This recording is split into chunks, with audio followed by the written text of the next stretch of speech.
മറ്റൊരു റിപ്പോർട്ട് സംസ്ഥാനത്തെ വിവിധയിടങ്ങളിൽ ശക്തമായ മഴയ്ക്ക് സാധ്യത. തിരുവനന്തപുരം, കൊല്ലം, ആലപ്പുഴ, എറണാകുളം, കോഴിക്കോട്, കണ്ണൂർ, കാസർഗോഡ് ജില്ലകളിൽ യെല്ലോ അലേർട്ട് പ്രഖ്യാപിച്ചു. വിഷ്ണു കർണാകരൻ വിവരങ്ങളുമായി. വിഷ്ണു, എങ്ങനെയാണ് മഴ മുന്നറിയിപ്പുകൾ നിലനിൽക്കുന്നത്? ഫിജി, സംസ്ഥാനത്ത് വ്യാപകമായ മഴ പലയിടത്തും ഉണ്ടാകുമെന്നാണ് ഇപ്പോൾ മുന്നറിയിപ്പ് നൽകിയിരിക്കുന്നത്. 7 ജില്ലകളിലാണ് ഇന്ന് യെല്ലോ അലേർട്ട് ഉള്ളത്. തിരുവനന്തപുരം, കൊല്ലം, ആലപ്പുഴ, എറണാകുളം, കോഴിക്കോട്, കണ്ണൂർ, കാസർഗോഡ് ജില്ലകളിലാണ് ശക്തമായ മഴയുണ്ടാകുമെന്നുള്ള മുന്നറിയിപ്പുള്ളത്. ഈ ഇടങ്ങളിൽ ഒറ്റപ്പെട്ട ഇടങ്ങളുണ്ടെങ്കിൽ അവിടെയും ശക്തമായ മഴയുണ്ടാക്കും. ഒറ്റപ്പെട്ട ഇടങ്ങളിൽ ശക്തമായ മഴ തുടരുമെന്നുള്ള മുന്നറിയിപ്പും നൽകിയിട്ടുണ്ട്. അതോടൊപ്പം തീരദേശ മേഖലകളിലും ജാഗ്രതാ നിർദ്ദേശമുണ്ട്. ശക്തിയേറിയ കാറ്റിനും സാധ്യതയുണ്ട്.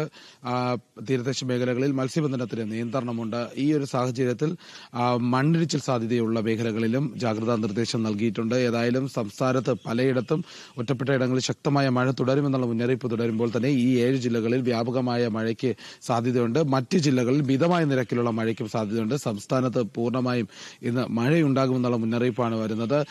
തെക്കൻ ജില്ലകളിൽ സാധാരണഗതിയിൽ കുറച്ചു നാളുകളെ തന്നെ നേരിയ തോതിൽ മാത്രമാണ് മഴ ലഭിച്ചിരുന്നത്. ഏതായാലും ഇന്നും ശക്തമായ മഴ തെക്കൻ ജില്ലകളിലെല്ലാം ഉണ്ടാകുമെന്നുള്ള ഒരു മുന്നറിയിപ്പാണ്. തിരുവനന്തപുരം, കൊല്ലം, ആലപ്പുഴ ജില്ലകളിലാണ് യെല്ലോ അലേർട്ട് ഉള്ളത്.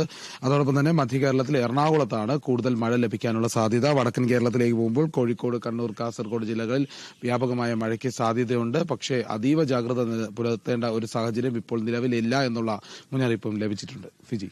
ശരി വിഷ്ണു.